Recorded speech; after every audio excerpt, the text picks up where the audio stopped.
der Meister selber, Peter Lindbergh, die liebe Kollegin Emily Ansenk von der Kunsthalle Rotterdam und der andere Meister Thierry-Maxime Loriot, der Kurator der Ausstellung. Vor gut einem Jahr hing ganz München plakatiert mit Jean-Paul Gaultier Plakate. Das Foto war von Peter Lindbergh. Der Kurator war Thierry-Maxime Loriot.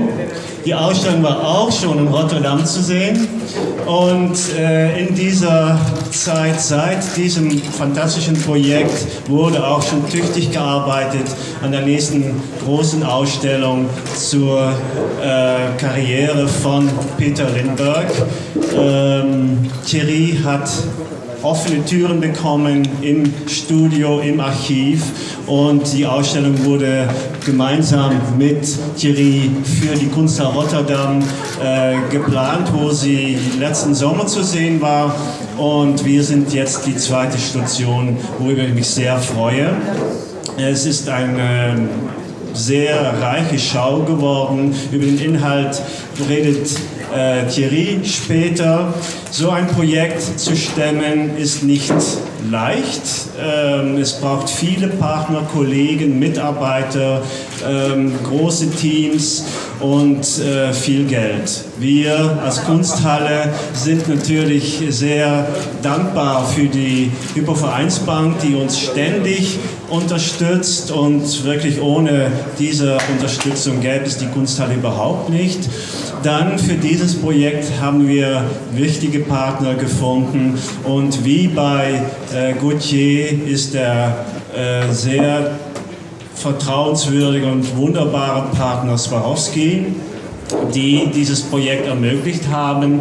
Für diese Ausstellung haben wir auch gemeinsam gearbeitet mit Marco Polo und auch Ludwig Beck, das Warenhaus. Dort wurde gestern ein großes Schaufenster eröffnet, gestaltet von Peter Lindbergh, und das ist noch auf seine frühen Jahren zurückzuführen. Der Peter hat nämlich auch als Schaufensterdekorateur angefangen. Also das war ein sehr schönes Projekt. Also wie gesagt, es ist eine Zusammenarbeit, die sehr fruchtbar geworden ist. Ihr seht das Resultat gleich. Ich gebe jetzt kurz das Wort an Emily Ansenk. Danke, Roger. Just, I'll address you in English, because my German is not very good, but I'm sure you understand. I'm very proud as the director of the Kunsthalle in Rotterdam to present this exhibition that we initiated and produced together with Thierry and Peter Lindbergh. We had another title, a different vision on fashion photography, but from fashion to reality also covers the content of this show. I want to acknowledge also the parties just named by Roger, Swarovski, Marco Polo. For Rotterdam it was also ING Bank. And I want to stress that those companies and donors are so important for cultural institutions these days, so thank you so much. We were very proud as a team to work with Thierry and Peter and his team, because he has a very strong team. They're all here today, and I think you will enjoy the show. Our message was, in these times, a younger generation follows their Instagram account, and you won't believe how strong it is also for them, the impact of a show like this, to see the big prints and to see Peter's work as a whole. And we had over 110,000 visitors in Rotterdam, and everybody is still speaking about it. I'm very happy, Roger, that you took the strength and the courage to do the show after us, and we're good partners. We worked together also on Keith Haring in 2015, and I think we are a great collaborator. So thank you for taking this show, and I wish you a big audience and want to congratulate you, but also your team, because they worked really hard. Thank you so much. Sorry, Jenny. I want to give the floor to Thierry-Maxime Loriot, who's the curator. You know them all from the Gaultier show, and this is his baby. And he will tell a little bit about the content of the show. Here you go. I'm his baby. Yeah, Thank you, everyone. It's nice to be back in Munich after Gaultier. I already see some familiar faces. Unfortunately, I won't speak German to you as from Canada I don't speak German. The only German thing I have is probably my name, Loriot, and even all week, during the installation with the fantastic team of Kunsthalle was calling everybody meine Liebe, and then they were just, yes, with Vido and Heinz. It was quite fantastic. But then I learned that you had Lieben, Liebe, Lieber. Anyway, it was all confused. It was very funny installation. So it's great to be back at Kunsthalle. Thank you, Roger, for being the first, in fact, of this tour to be part of it and to present it in the native country of Peter. And to Emily also believed in the project from day one, almost 3 years ago, because this project, it comes from the heart. You spend so much time with the artist, and that's what I love, to be able to work with living artists and to have this exchange with them.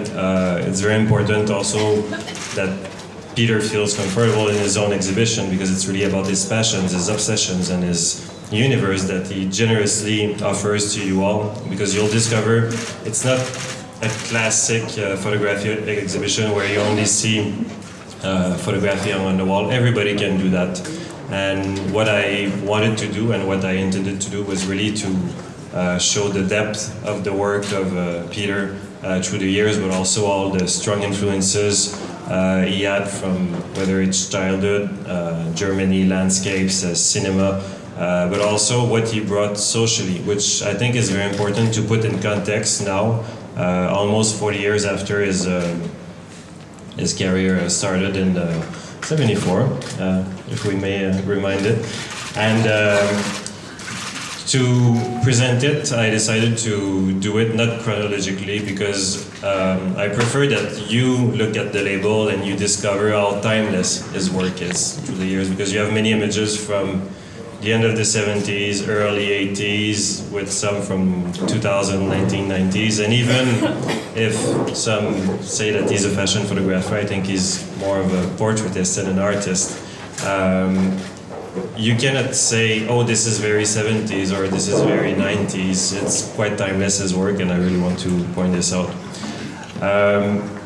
So in the exhibition you have different themes. It starts with the supermodels, which is a nice introduction, because that's one thing that Peter is responsible for, fortunately or unfortunately, of discovering this beautiful woman. But in the context of the early 90s, it's important also to understand what was done in fashion photography before, and mostly with women, having a lot of hair, a lot of makeup, jewelry, and how we decided to go for the truth and just show personalities and, show different type of beauties, also in the generosity that you find in his work in the black and white, and also how it pushed the limit at a certain time where everything was in color, where he still went for black and white, and even now with all his work that you see that is unretouched in an era that we live now with everything that is retouched and Photoshop. We don't even recognize some of the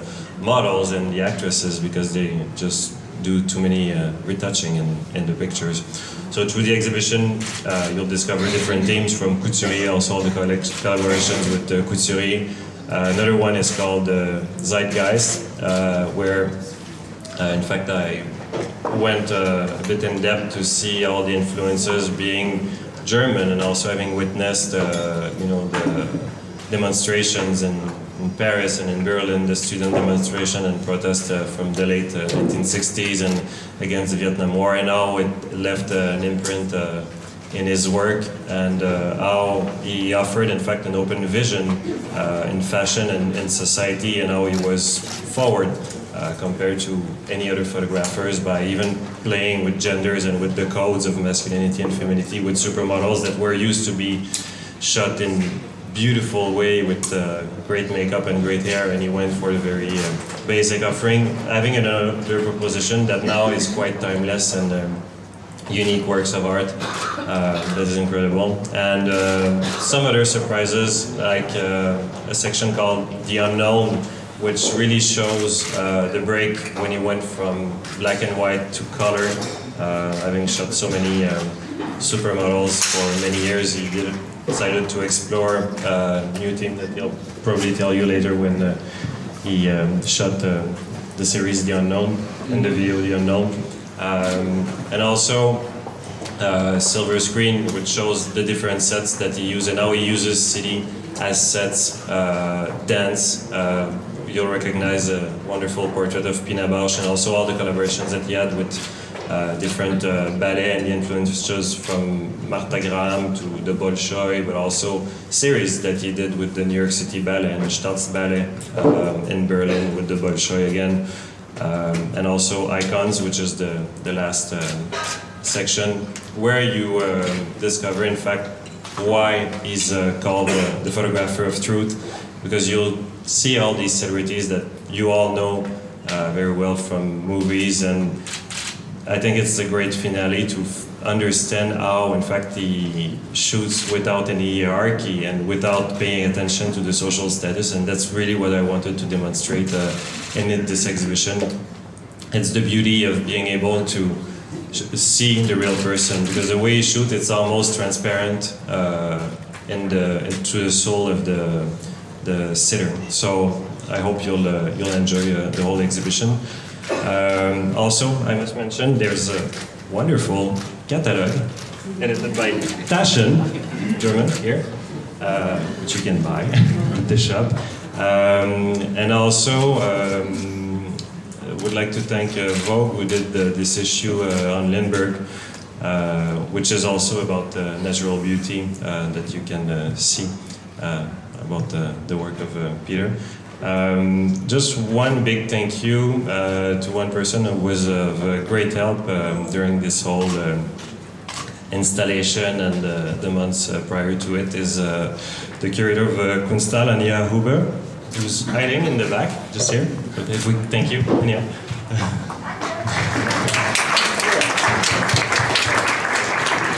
And also the whole team who followed this gypsy caravan of the Lindbergh family going from city and country to country. So now I'll let the master speak to you in his German.